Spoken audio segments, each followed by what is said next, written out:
Welcome to new session. In this session, we are going to discuss about parallel negative Kepler circuit.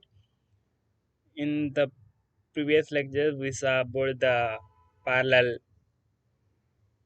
positive Kepler circuit with both the modes like positive bias mode and negative bias mode. So in this session, we are going to see about the parallel negative Kepler circuit. By in the upcoming session, we are going to discuss the same thing with positive bias and also negative bias, but as of now, I'm giving one assignment for the session of entire till now. So I'm going to give the parallel negative clipper circuit with a negative bias as a assignment. If you are not getting, let me know. I will again do the once again do one session for that one.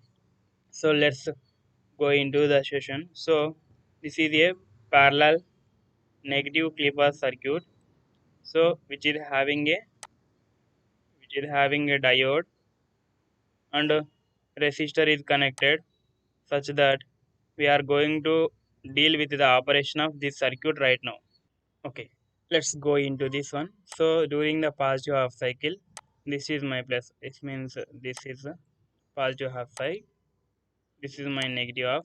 During the positive half, this will go along with this one, it means this will be x1. So for this one, this is positive and this is negative.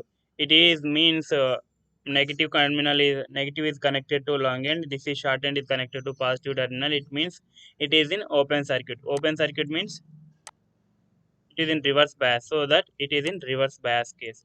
Reverse bias case, it is an open circuit. So whatever output from there you are getting, that will be reflected on the output. Okay, the same output will get on the other side.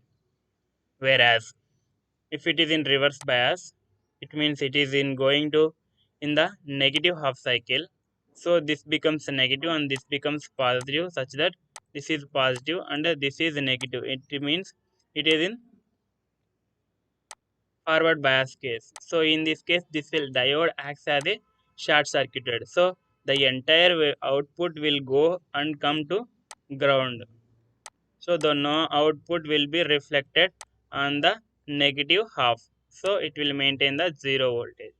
Again same thing. During the past of C cycle, it is in reverse bias mode. So in reverse bias mode, the diode acts IK open circuit mode. Open circuit means there is no current flow through it. So whatever we are giving in the input, that will be comes from the resistor, then that will be reflected on the output. So in the negative half, it is in forward bias mode. So in such a case, it will act as a short circuit mode.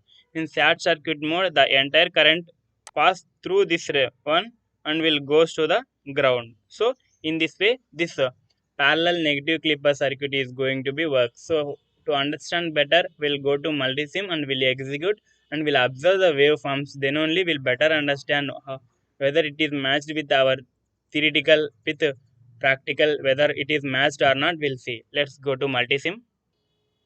So okay, here I have been already designing a circuit with the negative parallel clipper which is connected a function generator which a sine wave is connected, and the oscilloscope is used to display the output of the both the waveforms like input along with the output. If you want to compare more than two channels output at a time, then you will use a 4 channel oscilloscope over here. So in such a case, when we are using the positive bias case and the negative bias case to display each and everything properly, we are going for that one.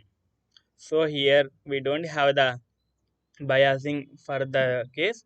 So I'm using the simple 2 channel oscilloscope. Okay, let's run this one. What will happen when I run this one? I'm giving the 10 volts peak to peak and 1 hertz frequency. Okay, so you can notice during the positive half cycle I'm getting the output, whereas in the during negative half cycle it is clip off the output because of it is in forward bias case, it is acting like a short circuit. So entire will be going to the ground. So in this way, the parallel negative clipper circuit is working. So this is how for this session. If you have any doubts, please comment us below. Thank you for watching.